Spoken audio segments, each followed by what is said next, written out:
तुमच्या घरात टीनेजर्स आहेत का? आणि मग रोज attitude, phone addiction, mood swings आणि तुम्हाला काय कळतं असं उत्तर, असं आन्सर. तर हा व्हिडिओ नक्कीच बघा.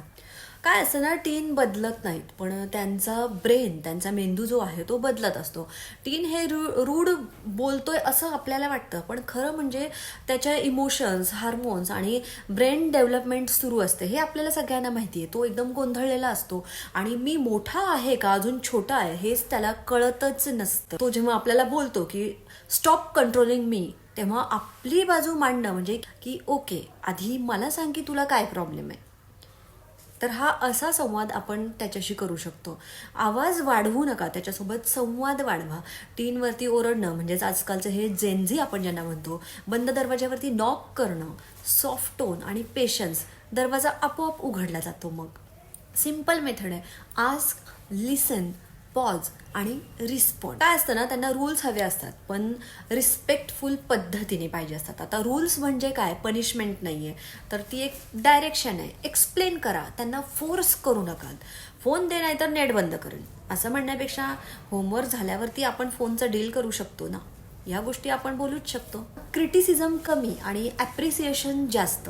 म्हणजे टीनला, जेनझीला असं वाटतं की पॅरेंट्स फक्त मिस्टेक्स पाहतायत, आपल्या चुका काढतात. बट छोट्या एफर्ट्सला पण आपण त्यांना ॲडमायर केलं ना, तर ते खूप कॉन्फिडन्स, म्हणजे त्यांचा खूप कॉन्फिडन्स वाढतो. म्हणजे आजचा तुझा एफर्ट्स हा मला खूप आवडला आणि खरंच तू खूप छान केलं. छोटीशी का गोष्ट असे ना, आपण त्यांना एनकरेज करायलाच कारण त्यांचा स्ट्रेस हा खरंच रिअल असतो. आपल्याला असं वाटतं की त्यांचं काय, त्यांना कसला स्ट्रेस आहे, पण पियर प्रेशर्स, कॉम्पिटिशन, लुक्स हे त्यांच्यासाठी खूप मोठं असतं. त्याच्यामुळे आपल्याला बेटर रिप्लाय काय देता येतील याचा आपण विचार करायला हवा आहे. म्हणजे हा काय प्रॉब्लेम आहे, ओके सांग मला, तुला स्ट्रेस कशामुळे येतोय.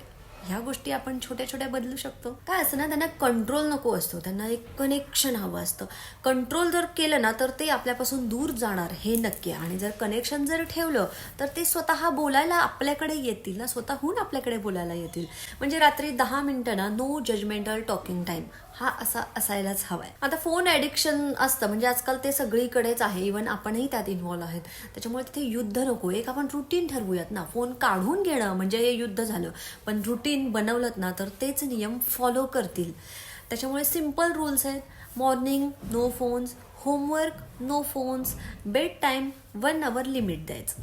कसं असतं ना, पॅरेंटिंग हे कधीच परफेक्ट नसतं, पण तुमचा प्रेझेन्स, पेशन्स आणि एफर्ट्स जे असतात ना, हे खूप परफेक्ट असूच शकतात. त्याच्यामुळे आणि एक गोष्ट ना, टीनेजर्सना ना एक परफेक्ट पॅरेंट्स नकोच आहे. They just want present parents. त्याच्यामुळे जर हा व्हिडिओ तुम्हाला युजफुल वाटला असेल तर सेव्ह करा आणि शेअर करा.